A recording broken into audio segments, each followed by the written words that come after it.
Kā lai saka, jāapsveic tie paši spēcīgākie, kas neskatoties uz to, kad ir bijušas garas brīvdienas, ir tomēr šodien sadošojušies un atnākuši.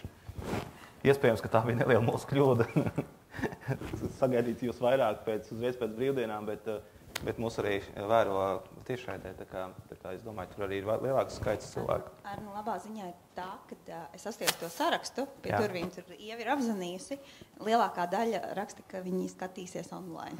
Redziet, tas jau ir labi. Cik no jums ir pirmo reizi atnākuši uz šiem te? Tad tiem, kas ir pirmo reizi un tiem, kas mūs klausās pirmo reizi, kāpēc mēs vispār sākām taisīt šo te pasākumu? Būtībā tas iemesls ir tas, ka gan mūsu politikas veidotāji, gan arī reizēm uzņēmējdarbības veicināšanas organizācijas ļoti uzsver to, ka kaut kur ārzemēs ir Skype, ir Facebook, ir dažādi uzņēmumi, kas ir meistari, kas māk eksportēt, kas māk radīt produktus. Un mēs arī tam nepiekrītam. Mēs būtībā piekrītam arī tam, kad ir ārzemēs kaut kas labs, bet mēs ar Rītu pilnīgi noteikti domājām un vēl joprojām domājam, ka arī Latvijā ir stāsti, kuros ir vērts ieklausīties. Un ir cilvēki, kas vēlas padalīties ar to, kas viņiem ir, un ir vienmēr cilvēki, kas vēlas paklausīties un pamācīties, apgūt kaut kādu prakses pieredzi no šiem te cilvēkiem. Tāpēc mēs jau kaut kādu otro gadu. Gadu. Mēs sākām pagājušā gada 1. aprīlī. Jā, tad jau būs pagājis gads, kopš mēs aicinām, mūsuprāt, tādus ļoti interesants, latviešu sakot, cases, gadījumus, kas ir eksportētāji, kas ir mūsu pašu izcelsmes uzņēmēji, no kuriem varētu mācīties. Un es domāju, Rikta varētu tad vērsties pie šodienas viesiem. Tātad divos vārdos pie mums šodien ciemos ir Mārtiņš Grundāns no SIA Vendon valdes loceklis. Pie mums ir Renārs Jansons no Kubas sistēmas, arī valdes loceklis. Un mums ir Katrīna Djančenko no SIA Biosan, strateģisko klientu pārdošanas vadītāja. Tāda interesanta kompānija. Mums šodien ir 2 IT uzņēmumi un viens ražošanas uzņēmums, bet arī negluži. Bet jūs neesat tālu no IT. Nē, ar IT gan mēs neesam saistīti. Labi, tad divi teikumi katram, lai pastāstītu par saviem uzņēmumiem. Varbūt tad Katrīna. Tad mēs ražojam laboratorijas iekārtas. Tas ir iekārtas galvenokārt materiālu sagatavošanai. Ar materiālu mēs saprotam, tas ir darbs ar šūnām, gēniem, mikroorganismiem, vīrusiem. Un, lai nonāktu pie kaut kāda rezultāta, lai iegūtu kādu informāciju, šis materiāls jāsagatavo. Un tad mēs piedāvājam dažādas centrifugas, termostatus, vortex, visu iespējamo, kas atvieglo darbu. Un daram to jau 23 gadus. Uz doto brīdi mēs eksportējam uz vairāk kā 70 pasaules valstīm.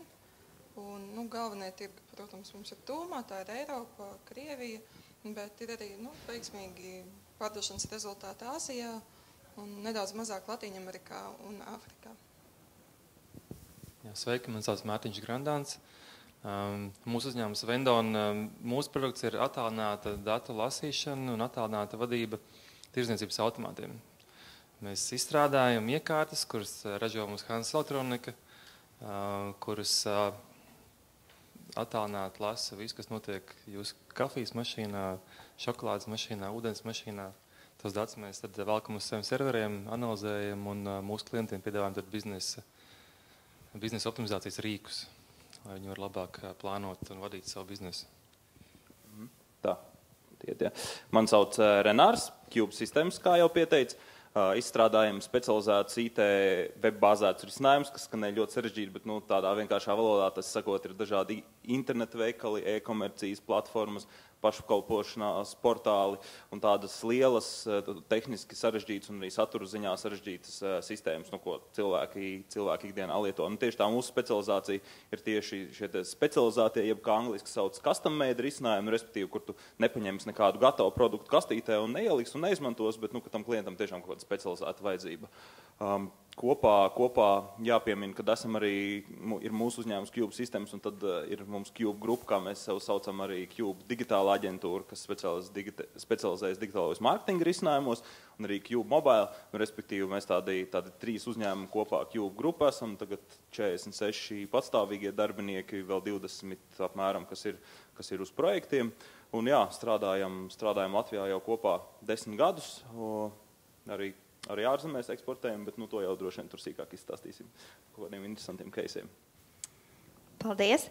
Tad tas nākošais solis, ko es tagad piedāvāšu jums katram, ir izstāstīt, tātad jums ir apmēram 10 minūtes laika katram, lai izstāstītu par savu veiksmes stāstu, un kā mēs novienojāmies nevis neveiksmes stāstu, bet grābekli. Tātad kaut ko, no kā mācīties,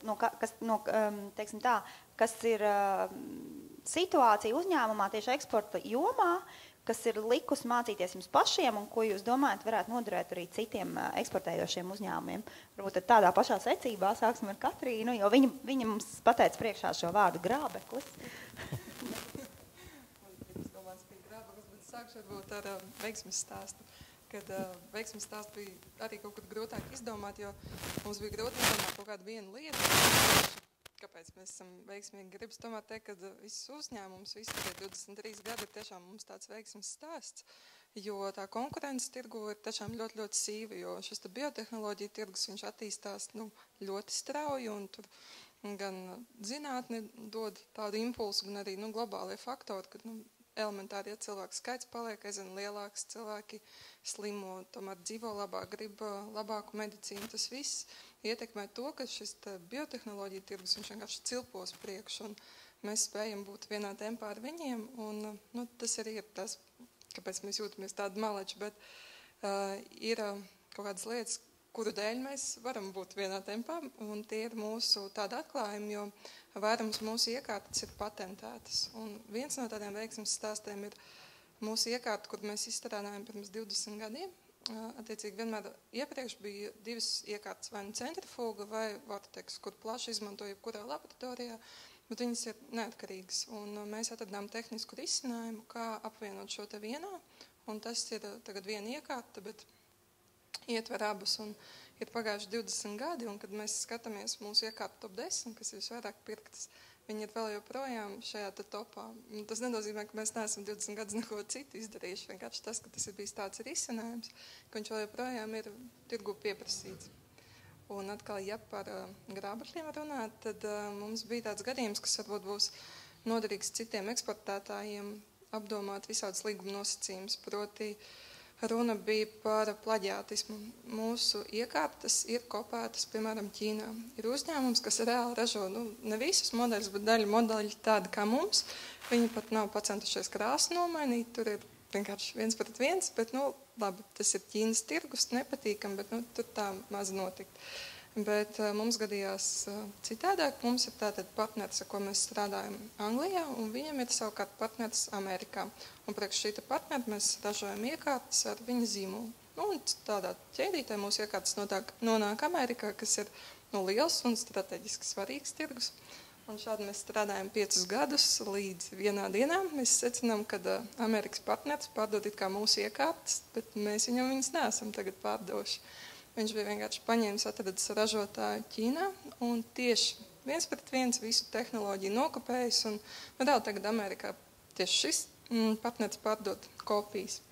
Un tas nepatīkamākais bija tas, ka līgumā nebija atstrādāts neviens punkts, kas mūs kaut kā vai pasargātu, vai apstādinātu, vai vispār lai mēs kaut kā varētu ietekmēt šo te procesu. Nekas nebija.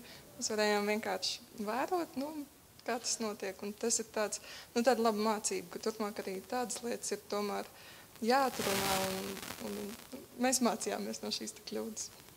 Paldies. Tas bija ļoti ātri. Es varbūt vienu īsti papildināšu jautājumu, jo kad jūs iepazīstinājāt katrs ar savu uzņēmumu, tur bija ļoti daudz, svešvārdu, jo tas, ko es sapratu, es domāju, tas, ko lielākā daļa skatītāji saprata, kad jūs nodarbojaties ar pievienotās vērtības produktiem, un tas ir tas, uz ko mūs aicina visus iet, tā kā man ir prieks, ka te ir 3 tādi uzņēmumi kopā. Sakiet šo te pievienotā vērtību, ko jūs radiet, kas ir jūsu klients, kas ir tie uzņēmumi, kas pērk, teiksim, to arī to veiksmu, ko jūs saražojat? Mūsu gadījumā tas gala patērētājs, tas ir laboratorijas, slimnīcas, zinātnieki dažādi zinātniski pētnieciskajos centros un arī tikpat labi tās ir universitātes, kurās reāli notiek kaut kādi pētījumi. Priekš viņiem mēs to visu. Jā, sveiki vēlreiz. Mūsu veiksmes stāsts vēl nav skaidri zināms, vai tas ir veiksmes stāsts vai ne, bet tas tāds patīkams stāsts, kas ir sācies relatīvi nesen. Mēs pirms kādiem 2 gadiem sākām strādāt ar vācu uzņēmumu Deutsche Telekom. Mēs esam tikuši tik tālu, ka mēs esam viņu izvēlētais risinājums, un viņi faktiski savos tirdzniecības kanālos, kas ir T-Mobile un T-Systems, viņi sāka tirgot produktu, ko sauc Vendon Delivered by T-Mobile. Un tā ir tā telko operatoriem, viņiem ir tāds izaicinājums, ka jāmeklē jauni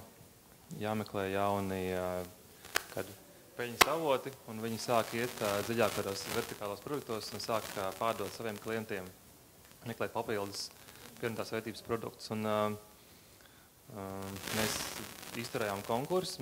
Viņi paši teica, ka viņi esat visu pasauli apskatījuši, visus iespējamos konkurenčos risinājumus un izvēlējās tieši mūsu produktu, uz kā būvēt savu jauno to biznesa nodaļu, biznesa produktu.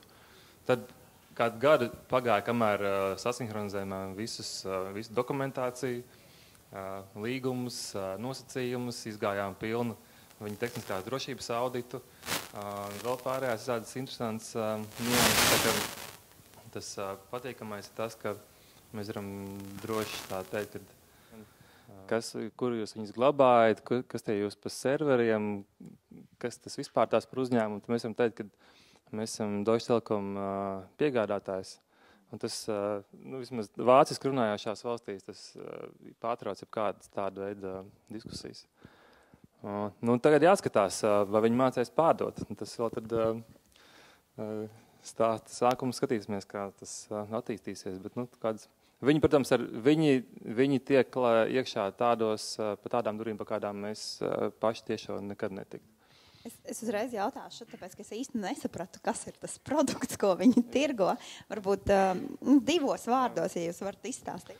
2 vārdos tas ir tā, ka iedomājieties tāds Telekom biznesa klienta menedžers, viņš tirgo dažādas lietas. Viņš tirgo mobilos telefonus, datorus, internetu pieslēgumus, kaut kādas biznesa simkartes, datu centra pakalpojumus, vēl kaut kādas tur integrācijas risinājums.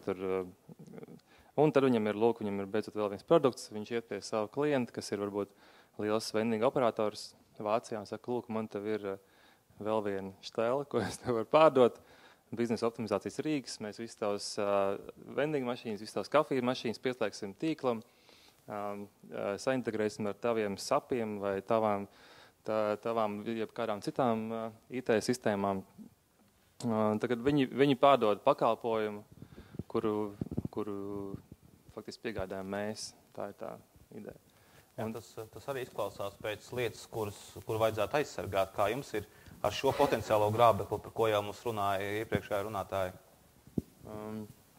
Tā mūsu aizsardzības taktika ir tāda, ka tā īsti to mikroshēmu tur neaizsargās nekādu. To uzlodēt, uzzīmēt nav grūti. Grūti ir uzrakstīt to programmatūru. Un mēs optīvi esam kāds 2 gadus priekšā. Jebkuram, kas gribētu sākt mūs kopēt, jo to nevar tā nokopēt vienā dienā. Un to, ja viņi tiek kāstēji sāk mūs kopēt, pēc 2 gadiem viņiem tas produkts ir, un mēs pa 2 gadiem esam jau daudz tālāk, jau 2 soļus, 3 soļus viņiem priekšā. Tas ir tas, kā mēs varam... Uz veciem lauriem nevar sēdēt. Nē. Kā tiem grābekļiem ir? Ar grābekļiem, tas viens tāds grābeklis, no kā būtu, es domāju, jāuzmanās katram, ir atrast kādu to līdzsvaru punktu, cik tu plaši var iet, cik tu reizē lietas var darīt. Ir vienā brīdī, kad sāc eksportēt, ir baigais vilinājums. Tagad darīt visu, visur un uzreiz, un tādā veidā kaut kādu pazaudēt fokusu. tagad mums ir kaut kādas arī bijušas robežas situācijas, ka mēs esam sapratuši, ka esam paķēruši par daudz, un tad visu nevar izdarīt, un visurien tu nevar izskriet, jo arī viena svarīga lieta ir, ka tomēr un kādas tās biznesa attiecības darījumi, tas tomēr notiek ar cilvēkiem, ne jau strādā nevis uzņēmums ar uzņēmumu, bet strādā cilvēki ar cilvēkiem. Ļoti svarīgas tās personiskās attiecības, un tev, jo sevišķi eksportējot, jo sevišķi tas ir nedaudz tālāk nekā varbūt uzreiz aiz robežām, ir jāierēķina to, ka pie visiem taviem partneriem, klientiem būs jābrauc, viņiem būs jātiekās 2 reiz, 3 reiz, 4 reiz, 5 reiz, tad viņi tev pamazām noticēs, un tad viņi būs gatavi no teviem kaut ko vispirms pamēģināt, un tad nopirkt, tas būs ļoti ilgi, ļoti, ļoti dārgi, tas prasīs 3 reizes vairāk laika un 3 reizes vairāk naudas nekā to esi reiķinājis, ja tu to šauj daudzos virzienos uzreiz, tad beigās tev izbeidzās tas laiks. Tas padoms ir tā saprast, cik daudz tu var izdarīt. Nelikt visu naudu uz vienas kārtas, jo tas ir vienīgais tavs super darījums, ko tu ej, tas arī, tā ir laimes spēle, tas var nekad nenotikt, tas notiek pēc 10 gadiem, bet tāpat laikā arī neskriet visās virzienos uzreiz. Kas ir tālākā valsts, ko jūs eksportējat? Tālākā valsts, es domāju, fiziski šobrīd ir Kolumbija. Mums ir tādi galvenais tirgus, mums ir Eiropa. Pats tie attīstītākie tirgi mums ir Holanda, Francija, Austrija, Spānija, Vācija. Un tad mums ir otrs tās tirgus ir Latviņamerika, kur tā pamazām, bet arī mēs tā maziem solīšiem viens priekš, tā ir Brazīlija, Kolumbija, Ekvadora. Sākam tagad arī strādāt Meksikā. Un tad vēl trešais tāds punkts kartā ir Dienvidāfrika. Tie klienti? Jā.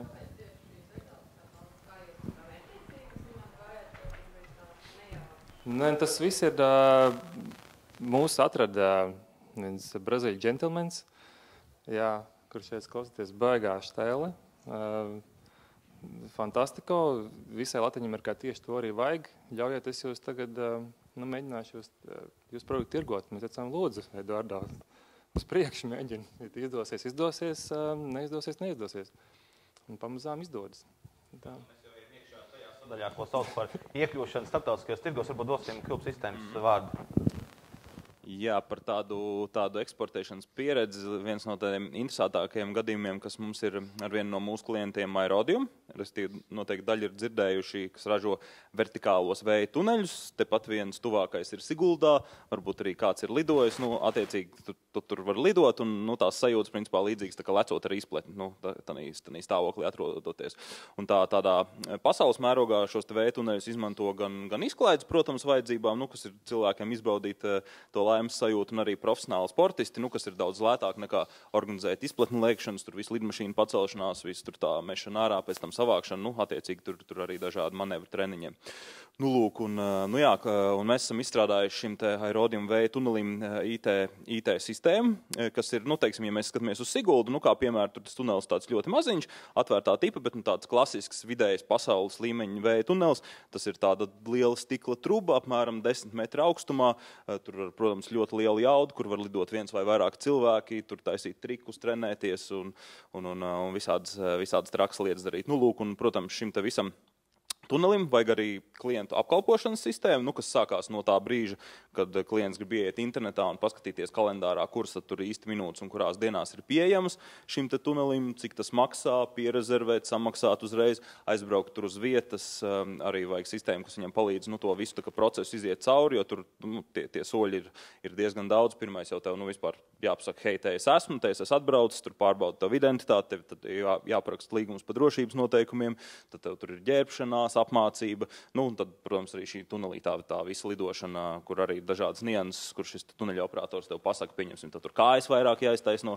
vai jāatslābinās, vai kas tur jādara, lai tas sniegums būtu labāks.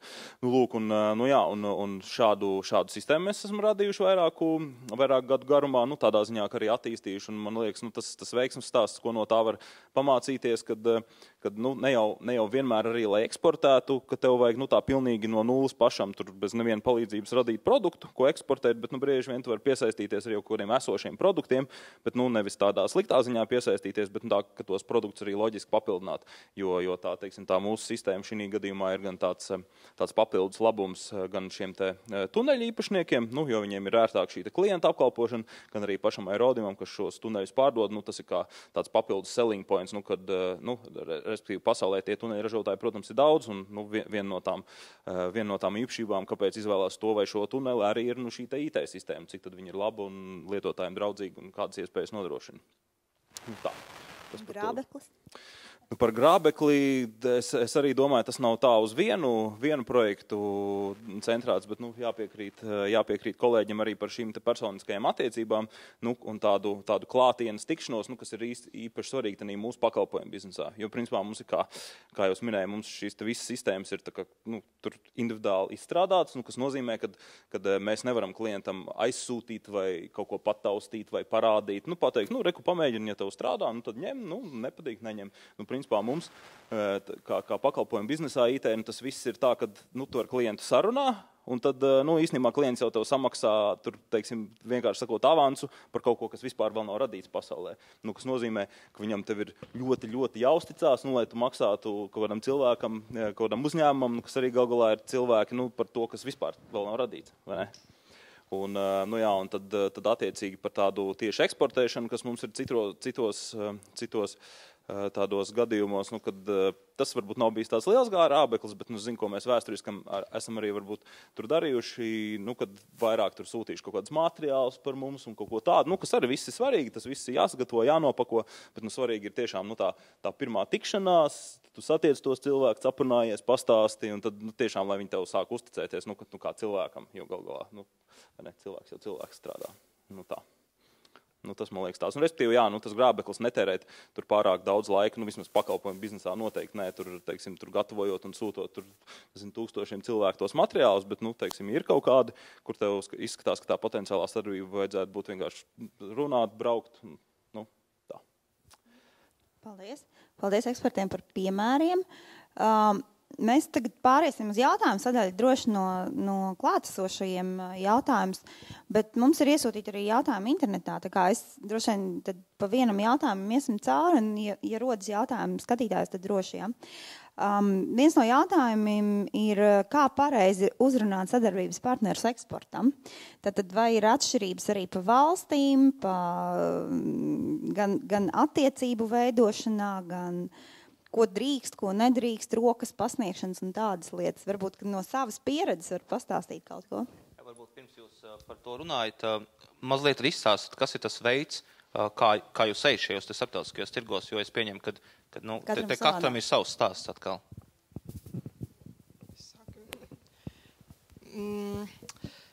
Mēs galvenokārt caur izstādēm. Tas ir veids, kā mēs atrodam partnerus, un tas arī ir dzīve rādījis, ka tas ir visefektīvākais veids, ka tu izstādēs var uzreiz gan parādīt, gan iepazīties ar tiem cilvēkiem vai iepriekš viņus uzaicināt, un tas ir bijis visveiksmīgāk, bet ir arī bijuši tādi gadījumi, kur mūs vienkārši atrod un saka, varbūt mēs varam ar jums strādāt, un tad, ja tā valsts ir diezgan tukša, tad kādēļ gan ne, bet tas ir tāds laimes gadījums. Un, jebkurā gadījumā, ja arī uzsāk sadarbību, tad pieredze rāda, ka ir ļoti liela nozīme, vai tas ir darbs ar Āziju, vai ar kādu no Eiropas valstīm, vai Latīņu Ameriku, jo par katru no tiem reģioniem var ilgi un dikti stāstīt, bet ko mēs pagājušo gadu tiešām sajūtām, kad, piemēram, tāpat Latīņa Amerika, Brazīlija, viņiem ir ļoti svarīgas cilvēciskās attiecības, viņi pilnībā nekur nesteidzās.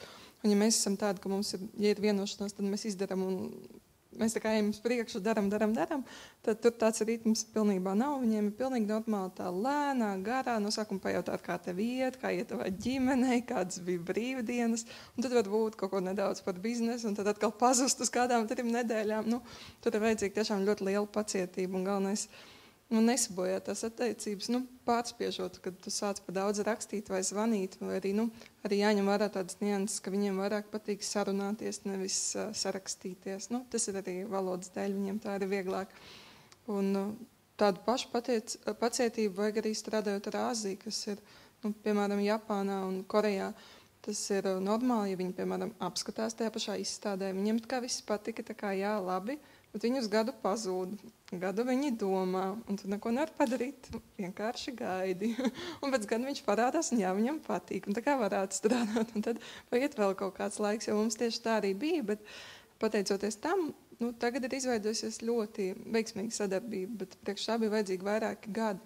Vēl kas viņiem ir svarīgi, kad viņi viens otram iesaka. Un ja viņš kāds ir ieteicis, tad tas ir stipri labāk nekā tad, ja to ar spēku viņi būs kaut kā pārliecinājis vai, dabūjis tā kā savās rokās. Bet atkal Eiropā, ir tomēr vieglāk. Tur tu parādi ir, nav. Arī, protams, ir kaut kādas draudzīgās attiecības, bet tad nav, man liekas, tik liels tās nianses kā Āzijā. Paldies. Ir jums arī ko piebilst?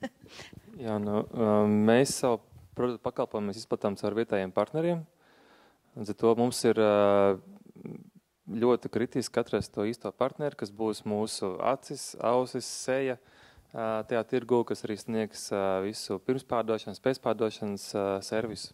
Tā ka tas ir tas kritiskais punkts, jo mēs pirmkārt tas dēļ daudzām dažādām valodām, kas ir Eiropas kontinentā, kaut kā tā ir, kad tev ir, ar angļu valodu vien tu nevar tikt cauri. Katrā valstī tev vajadzīgs ir tam klientam sniegt viņa valodā to servisu, tev jāsaprot kādas vietējā tirgus nianses, jāsaprot kādas tur tādas lietas, kas varbūt no tāluma nav tik acīm redzamas, tāpēc mūsu pats galvenais ir tas vietējais partners, un tos tad arī tas nenāk viegli.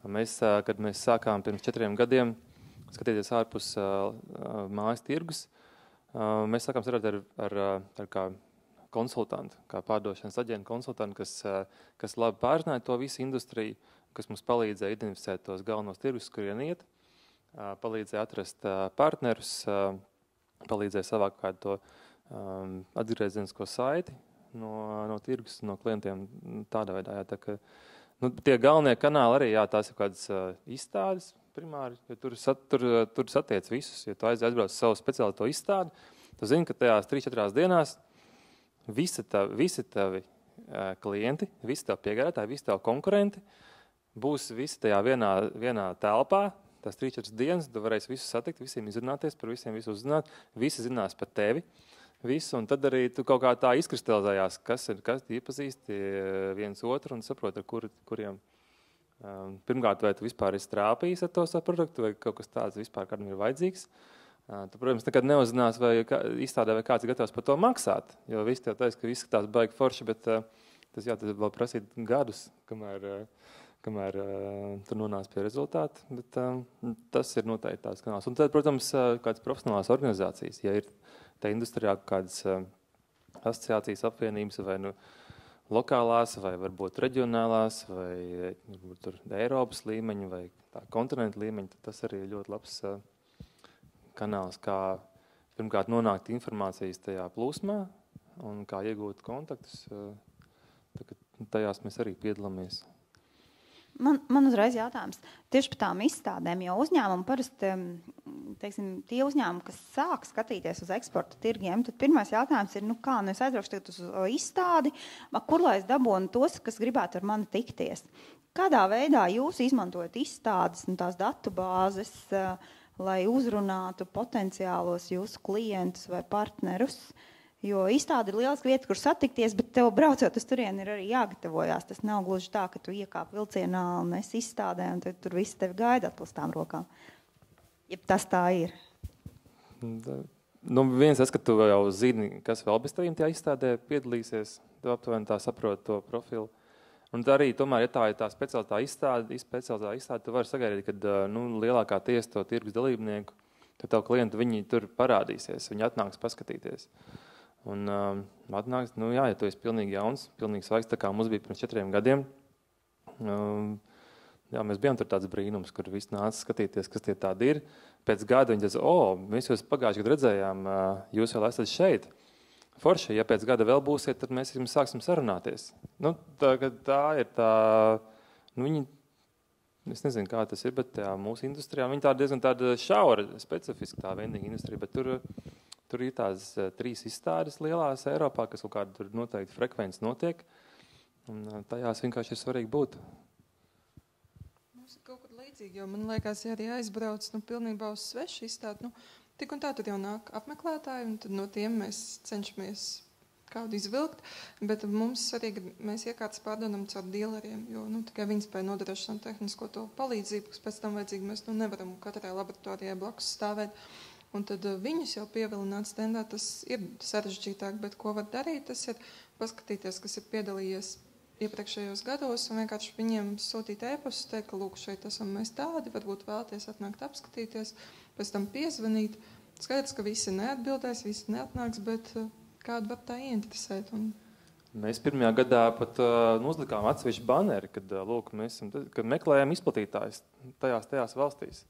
Un tad vienkārši izstādes laikā vilkām checkbox un tad, lai visi redz, ka tā valsts ir atrasta, vēl šitās valsts ir brīvas. Un tā kaut kādas pāris tos labus partnerus. Mums bija vietējais konkurss. Jā, kaut kā tev ir tā ziņa jānogādā. Cube sistēmas, kāda pieredze jums? Konkrēti par izstādēm nedaudz piebilstot, var pakomentēt, ka mūsu pakalpojumu biznesā tas nestrādā īsti, jo tur skaidrs, kā jau es minēju, ja kaut kas taustāms un kaut ko tu var parādīt tam cilvēkam, tad izstādes tiešām tas īstais veids, bet mums, ko mēs tur varam, tur uz rokām stāvēt vai ko, tur tā katra vajadzība, mūsu biznesā ir tik specifiska, ka tas nebūs tā, ka tu 5 minūtes aprunāsies un tagad pateiks, jā, tev būs šitas un maksās šitik, tur teiksim. Un tā, bet vispār par tiem, ja tu pabeidz vai ne par tiem eksporta ceļiem pastāstot, mums sagrupējot ir tādi trīs, man liekas, virzieni. Viens ir tas, ko es jau pieminēju par šo te aerodījumu sistēmu piemēru, kas ir tāda pievienotā vērtība kaut kādam produktam, kas jau tiek eksportēts. Tas ir tas viens ceļš, ko mēs esam gājuši.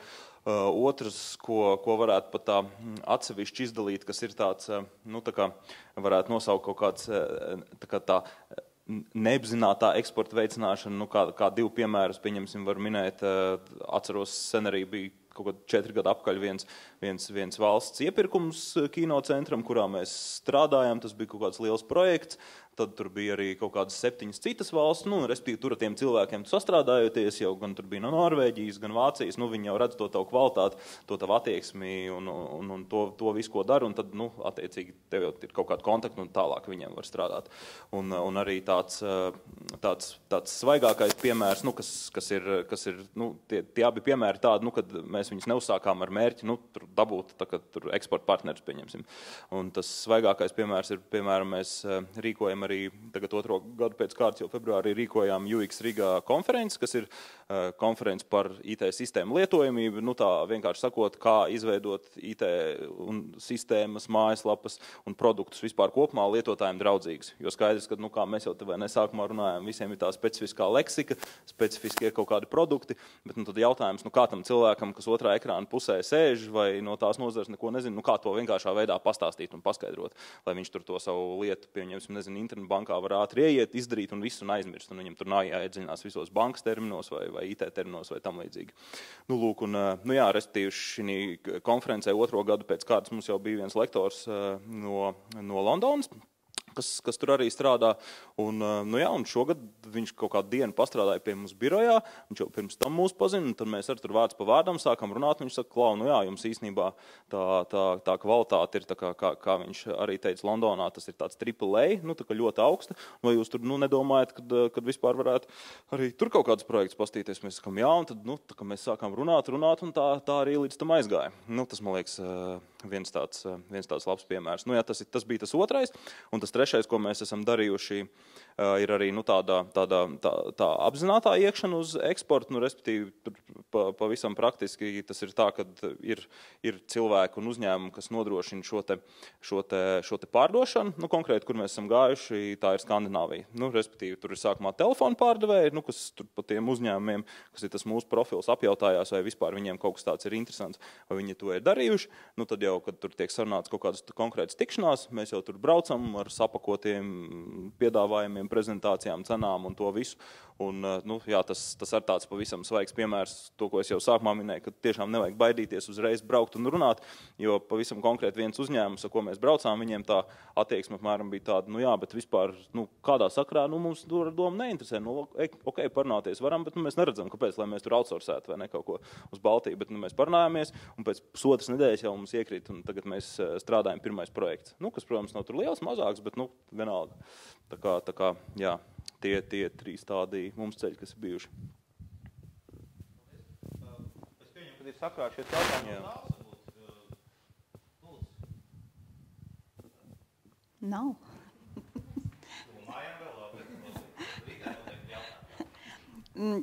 Principā tie jautājumi jau tika atbildēti, bet varbūt, ka jūs varat tā paskatīties par tādu savu, ne tikai sava uzņēmuma eksporta attīstību, bet vispār, kā jūs redzat, tas esošā situācija Eiropā, esošā situācija citur pasaulē, kā tas ietekmē jūsu biznesu tieši darbam eksportā? Vai jūs redzat izmaiņas un vai jūs plānojat kaut kā reaģēt uz to, kas notiek šobrīd? Uz doto brīdi mēs jūtam izmaiņas, jo mums sanāk 23% eksporta bija uz Krieviju, un skaidrs, ka to sadaļu mēs sajūtām. Bet, ja mēs, piemēram, pašķiram atpakaļ dažas lapas mūsu vēsturē, kad bija krīze 2009.10. gads, kad viss gāja uz leju, mums savukārt uzņēmums turpināja iet uz augšu, jo pat cik mēs pārdevām visā pasaulē un pat cik tā nozara attīstījās, tad to, kas notika šeit, mēs nesajūtām. Tagad, kā minēja Krieviju, mēs izjūtam, bet arī ne tā, lai tas kaut kā ļoti stipri mūs ietekmētu, jo mums ir citas tās valstis, uz kurām mēs fokusējam uzmanību.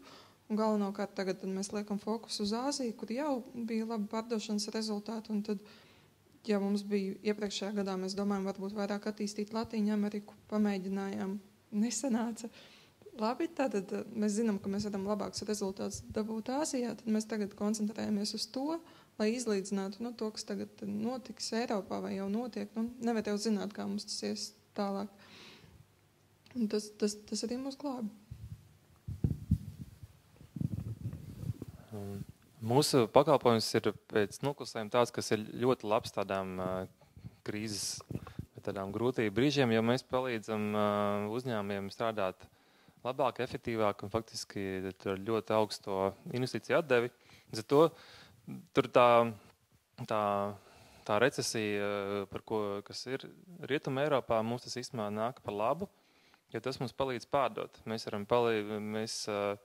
varam ar argumentu, ka lūk, mēs jums palīdzam strādāt efektīvāk, labāk, ietaupīt resursus, naudu, tad mums ir vieglāk pārdot, jo tad, kad tādos labos laikos jau, tad, ko varās tur biznesa optimizācijas rīkos, viens īpaši tur neinvestē, tad investē automobīļos, bet kad jūt, kad kaut kas jādara, jo šitā vairs nevar turpināt, jo viņās tur ūdens smeļās pa muti, tad sasparojās un skatās, ko un kā, un tad mēs varam, jā. Kad, protams, kad tur tev vācietis, holandietis, francūzis runā par to, cik viņiem ir grūti laiki, kāda viņiem ir krīze, tu klusībā pie sevis pasmaidi, bet to situāciju tad var izmantot savā labā, jā. Mums ir tā, ka kopumā mēs tādas ļoti lielas svārstības tur nejūtam ar tiem tirgiem, bet līdzīgi jāsaka, kā tas ir ar to biznesa procesu optimizāciju. Mūsu jau tādā biznesā arī tās IT sistēmas, reti kurus tā uzreiz nevar iedomāties, taisa, vienkārši tā tur prieka pēc, lai izdot papildus naudu. Tas vienmēr ir kaut kāda vai procesu optimizācija vai jauna pakalpojuma ieviešana, respektīvi, ka tas klients redz, labi, viņš tagad ieguldīs, teiksim, tur pusgada laikā tik daudz tādā IT sistēmā, tad tas viņam nesīs apakaļ, vai tas ir tiešā veidā, ja tas ir vienkāršākais piemērs internetu veikals, viņš tur varēs kaut ko pārdot, vai ja tā ir kaut kādas esošas sistēmas uzlabošana, lai tā sistēma būtu lietotājiem draudzīgāka, tas nozīmē, ka viņam tur būs, ceturdaļa mazāk noslodze zvanu centram, kas atbalsta esošos klientus, un vēl kaut kādas citas procesa optimizācijas. Jā. Man ir jautājums tieši IT sistēmām. Cik svarīgi ir jūsu darbinieku valodu zināšanas? Piemēram, produkti jūs tirgojat veidā, ka ir produkts un jūsu dīleri viņu tālāk izplata. Jūs, kas izstrādājat mājaslapas un tādas sistēmas, cik tas ir svarīgi? Mums ir pārsvarā, kā jau uz vietas Latvijā, tā ir latviešu kā darba valoda ikdienā, bet, principā, angļu valodas zināšanas, tas ir tādā IT nozarē pilnīgi pietiekami ar visām valstīm. Nav nereiz bijis, kad mums tur saprast, kad gribētu zināt franču vai vācu valodu. Un turpinot šo pašu tēmu par darbinieku pieejamību, varbūt, ka jūs varat pakomentēt, tīpaši ņemot vērā, ka tas, ko mēs lasām presē, ir, ka tieši IT nozarē nav darbinieku, viņi trūkst, viņi brauc ārā. Vai tas tiešām tā ir un kā jūsu uzņēmums risina šīs te problēmas? Tas tā ir, jā. Īsi atbildot, man kā viens paziņa tieši pagājušajā nedēļā kaut kad teica, ka es viņam tur jautāju par specifisku nozares programmētāju. Viņš saka, programmētāju, programmētāju jau labi, tagad grūtāk atrast nekā labu sievu. Tā kā, jā, bet kā mēs ar to strādājam, viens ir tiešām radīt tādu, tā kā pievienoto jēgu tam, ko tas cilvēks ikdienā dara, jo mums, teiksim arī tur kaut vai nesen bija gadījums, mēs vienu programmētāju runājam, un viņš saka, man arī tur piedāvājums braukt uz Norvēģiju strādāt, vai ne, tur kā jau vienmēr tur viss apmaksāts un tā, bet viņš saka, es tiešām redzu tam projektam, kas man te nāk, ka tas man ir pašam interesanti, es redzu, to iegūmu, kas būs ne tikai man, bet vispār tur visai sabiedrībai, vai kaut kādā tur noteiktai nozarei kopumā, un tāpēc es gribu palikt te strādāt, respektīvi tas finansiālais tev nespēlē tik daudz vairāk. Ja tie projekti ir neinteresanti, nogurdinoši, tad skaidrs, ja tev citur maksā labāk brauc, ko citu dara. No tāda programmētāja skatu punkta. Bet par valodām es gribēju teikt, ka mums ir nozīme, jo mums sarunvaloda, ir angļu vai krievu un NVS valstīm, bet viss, kas bija saistīts darbā ar Latīņu Ameriku, tur tā angļu valoda, ne silts, ne augsts, un tur bija tiešām grūti, kad mēs aizbraucām uz turieni, secinājām, kad mēs ejam jautājumu, un neviens ar mums īsti negrib vai nevar parunāt, jo mēs nerunājam ne portugāļu, ne spāņu valodā, un viņa angļu valodu neuztver. Tādēļ, ja tiešām grib attīstīt to tirgu, tur ir jāzina tā valoda, tur citādāk nesanāca no pieredzes, saku, galīgi. Tāpat ir ļoti labi zināt franču valodu, ja grib kaut ko pārdot uz Franciju, ir ļoti labi zināt itāļu valodu, ja grib pārdot uz Itāliju, vācu valodu, ja grib strādāt vāciski runājušās valstīs, tas ir svarīgi. Jā. Ja jums tas ir svarīgi, tad, teiksim, es tagad grūti starp savām paziņām un iedomāties cilvēku, kas runā 4 vai 5, 4 var būt, bet uz augšu valodās tā diezgan sarežģīti. Tad veids, kā jūs savus darbiniekus motivējat vai izmantojat apmācības vai apmācat viņus valodās, jūs to darat, ja jūs gaidat to brīnumu, kurš ienāks un durvīm teiks, es runāju visās. Es neteicu, ka mēs runājām visās tajās valodās, bet kaut kā tas mūsu partneru tīkls ir tā izveidojies, ka mums ir tie Eiropā partneri, kas tiešām runā kādās 6 valodās. Un mēs runājām kopumā, mēs varam mūsu kolektīvā nosakt kādas 3 svešvalodas. Tie mūsu partneri runā tālāk vairākās valodās. Mūsu Latvijas-Amerikas pārstāvs, viņš runā gan portugāļu, gan spāņu. Tad plus visā rakstiskā sarakstā, tur, protams, ir neaizstājams ir Google Translate. Tā tas kaut kā mēs... Bijuši arī grābekļi ar Google Translate? Nē, tu jau saprati, ka otrā pusē arī izmanto to pašu rīku. Tā kā to jāgi jau saprot beigās. Gadās, ka nesaprot. Mums ir partneris no Bolīvijas, kurš raksta Google Translate, bet tad var redzēt, ka Google kaut ko noslinkojas. Un tās vēstules ir tāds, ka es lieku un es nesaprotu, ko viņš saka. Un visas tās uzrunas sākās estimated Katrīna, kas nozīmē acīm redzot kaut kādu godājumā. Un tiešām tās vēstules tā, kad atnāk, mēs visi kolektīvs vienkārši smejamies, bet mēs nesaprotam, ko viņš grib. Gadās. Ir jautājums no zāles. Jā, jautājums cildes sistēmas. Mārs Rops, uzņēmums LMZT. Par eksportu runājot, jūs uzņēmums, kā skatās uz eksportu, tikko jūs runājāt par to, ka teiksim, šī IT nozara ir ļoti pieprasīta, IT speciālisti ir pieprasīti un tā tālāk. Minējāt Norvēģijas piemēru, kad, ja teiksim, gribās ambīcijas ir lielāks, tad jaunie speciālisti dodas uz Norvēģiju. Tikko pēdējās ziņas, laikam pēdējie indikātori par to, ka programmētāju pārprodukcija Skandināvijā. Jūs varat to komentēt? Par programmētāju pārprodukciju. Programmētāji pietiekami daudz, jo, teiksim, Skandināvijas tirgu to kapacitāti ir sasnieguši. Un otrs, kā jūs, teiksim, ja jūsu produkts ir programmēšana, kā jūs skatāties uz Latvijas izglītības sistēmu, vai jūs veidojat kaut kādas savas institūcijas plānveida aktivitātes, lai Latvijā apgūtu, pēc tam strādāt pie jums, tā kā jums vajag, jums pareizā veidā apgūt šīs zinības, pēc tam iet jau strādāt gatavi no skolas soliem pie jums, vai jūs kaut kādā veidā arī iesaisties izglītošanā? Un veidojat paši patiesībā savu produktu jau, teiksim, 4 gadus iepriekš. Tā kā loģiski tas būtu. Jā. Tā, tad par pirmo jautājumu par Skandināvijas programmētāju pārprodukciju. Neesmu, ja godīgi, tādus datus redzējis. Biju vēl pirms 2 nedēļām tieši Zviedrijā. Nezinu par Norvēģiju konkrēti, bet tur vismaz tādas indikācijas it kā nav, kad ir šī pārprodukcija. Tur arī tie uzņēmumi, ar ko mēs runājām, viņi teica, neviens tur neminēja, kad tā teikt, par daudz programmētāju, un tur viņiem arī.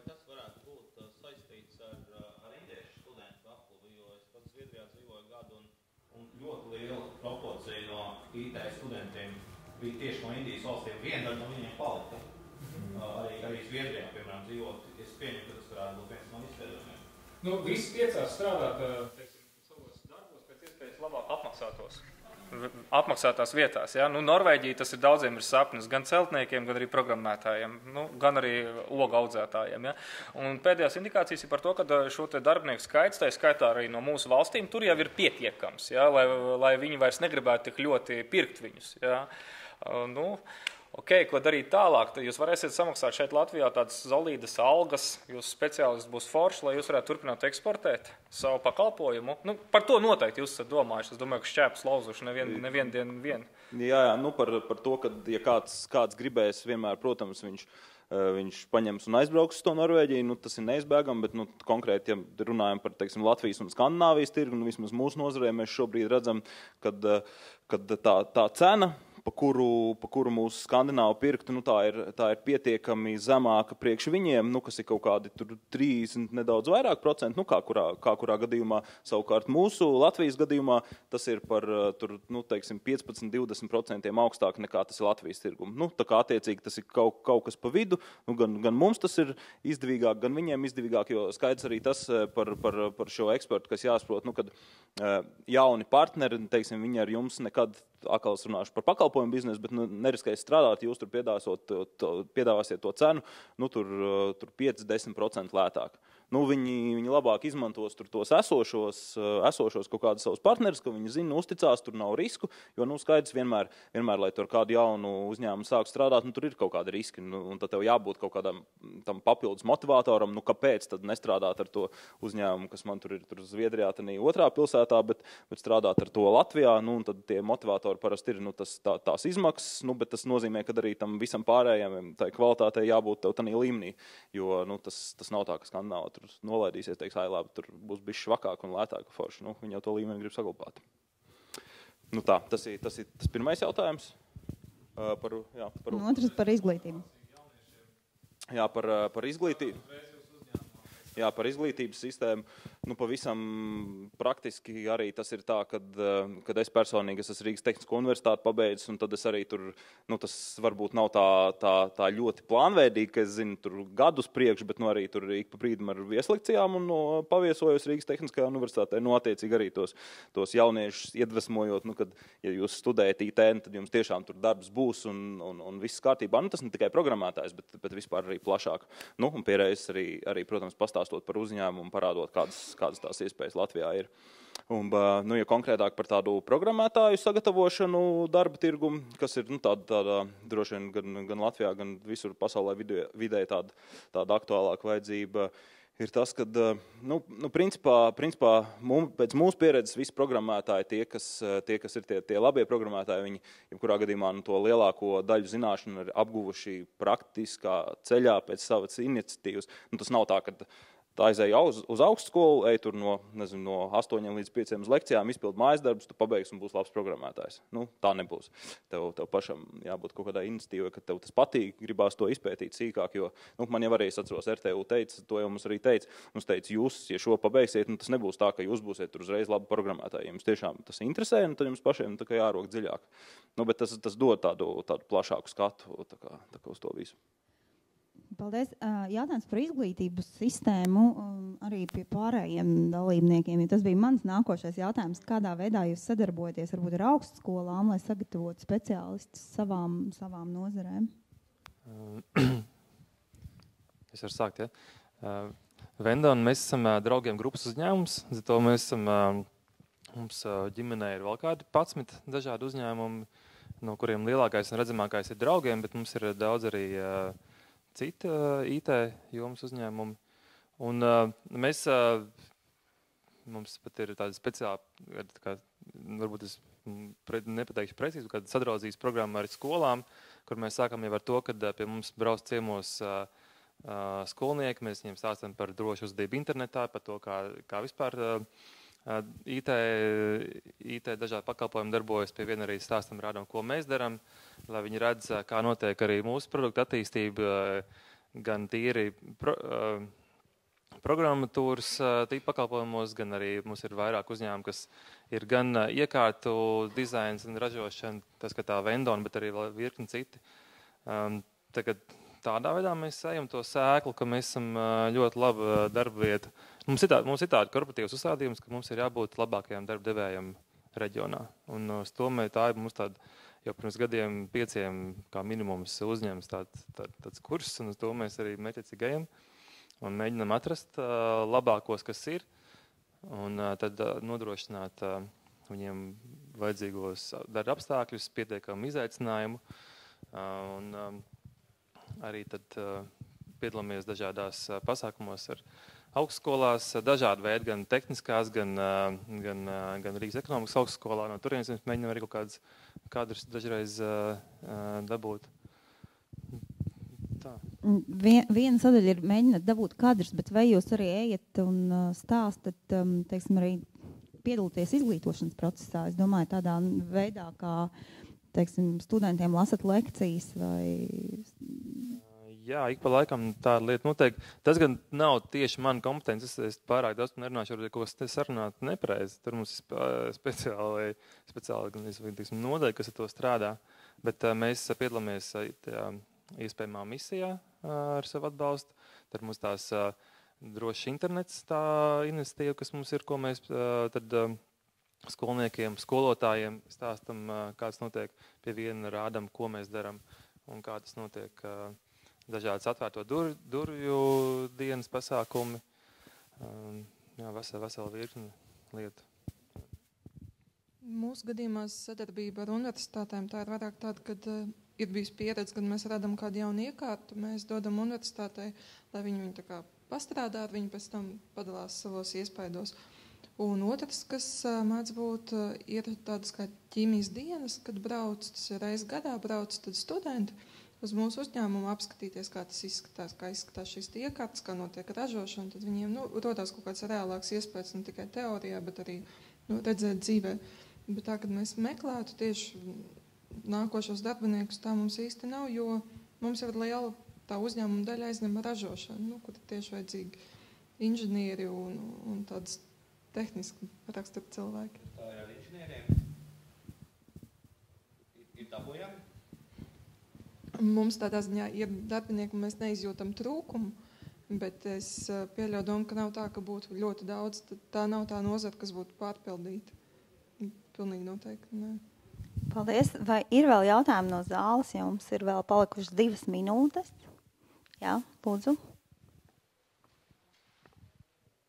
Mani sauc Evija, es esmu no EM konsultāciju centra, un man interesē tieši Vendona jautājums ir par tēmu, vai atšķiras pieprasījums pēc šo sistēmu iekārtu programmēšanas, tas, ko jūs darat, vai tas ir atšķirīgs Eiropā kādās valstīs, jo tur ir nākotnes vīzija, kad mēs iesim garām automātam un tad viņš mums telefonā teiks, vai tu neesi dzēris sen kafiju un tam līdzīgi. Vai tas jau ir tā kā pieprasījums un jūs plānojat attīstīt, vai jūs jūtat kaut kādu atšķirīgas vajadzības, kā varētu būt, teiksim, Latvija, jā, Skandināvija, Dienvidu Eiropa un tam līdzīgi? Jā, katrs cilvēks ir īpašs, tāpēc arī katra valsts un katrs tirgus ir īpašs, un tā, kad runā ar tiem partneriem klientiem, jā, bet pie mums, redz, ir pilnīgi viss savādāk. Mums ir īpašs, mūsu tirgus ir īpašs, mūsu valsts īpašs, mums vajadzīgs kaut kas vēl pavisam citādāks nekā varbūt tur blakus kaimiņiem. Bet tā galvenā atšķirība ir tas, kāds ir tas, kā tie biznesa modeļi, kas ir attīstīti. Vienā valstī, piemēram, Skandināvijā, Holandē, Vācijā lielākoties visos uzņēmumos kafija ir pa brīvu. Un tad tur ir pilnīgi citi izaicinājumi tiem kafiju mašīnu apsaimniekotājiem nekā, piemēram, ir Itālijā vai Francijā, kur kafija neviens pa brīvu nedod. Tur ir citas lietas, ka tur ir ļoti daudz vāji kontrolētas skaidrs naudas, kas ir savukārt kaut kādā veidā jāmenedžē. Tagad katrā valstī, protams, ir kaut kādas nianses, un tas mūsu uzdevums tad ir uz tā mūsu bāzes produkta izveidot katrai valstī bišķiņ tomēr katram tirgum nedaudz specifisku risinājumu. Bet tā kopējā tendence ir tāda, pēc jaunākajiem datiem Eiropā ir 3,8 miljoni vienu otru veidu tirdzniecības automātu, no kuriem šobrīd pieslēgti, online ir 150 000 tikai, kas ir ļoti, ļoti niecīgs skaits līdz to.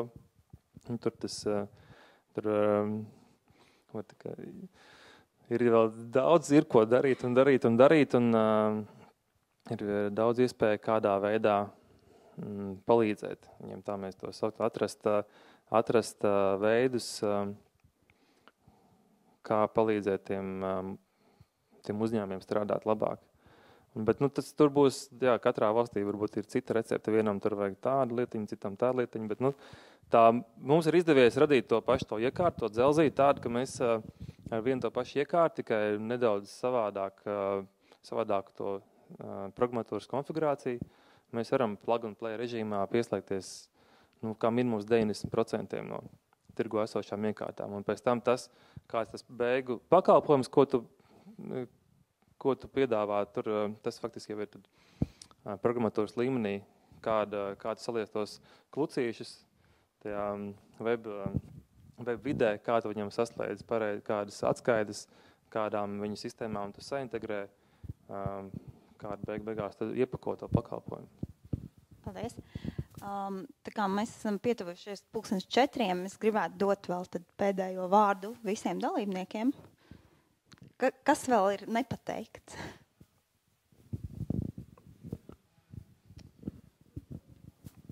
Tiem uzņēmumiem, kas sāk eksportēt, varbūt.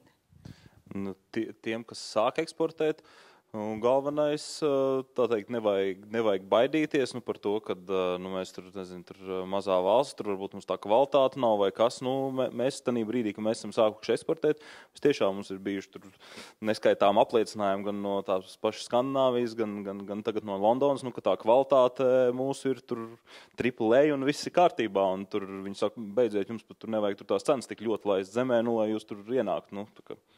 Tā kā tā, galvenais iet un darīt. Es varu piekrist arī, manuprāt, galvenais ir nebaidīties, ticēt savai idejai un tad noteikti viss izdosies, jo arī no mūsu uzņēmuma pieredzes, kad mēs aizbraucam pirmajā izstādē 95. gadā, mēs bijām pirmie, kas sāka ražot tādas nelielas iekārtas, un iepriekš visas tās iekārtas bija stipri lielākas, un esot tur, cilvēki gāja garām un smīkņāja, kas tas tāds ir?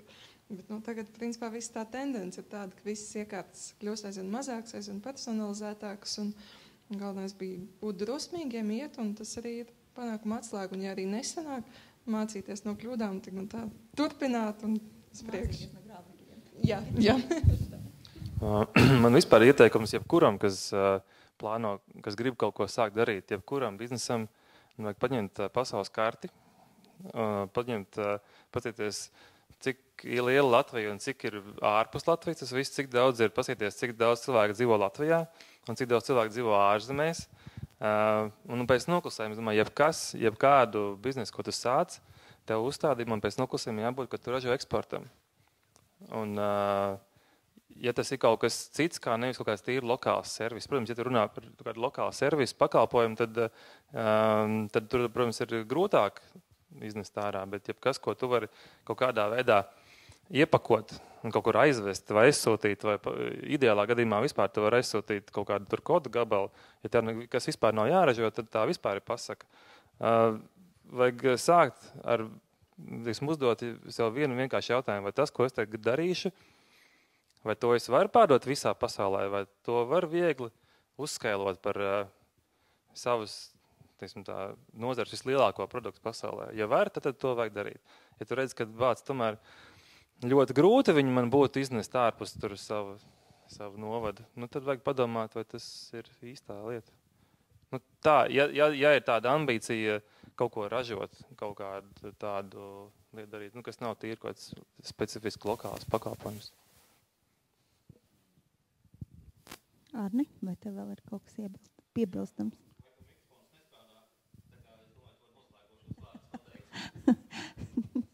Tad es teikšu paldies ekspertiem par eksportu, paldies dalībniekiem, paldies tiem, kas mums skatījās online, un tad jau uz tikšanos droši vien nākošreiz. Paldies!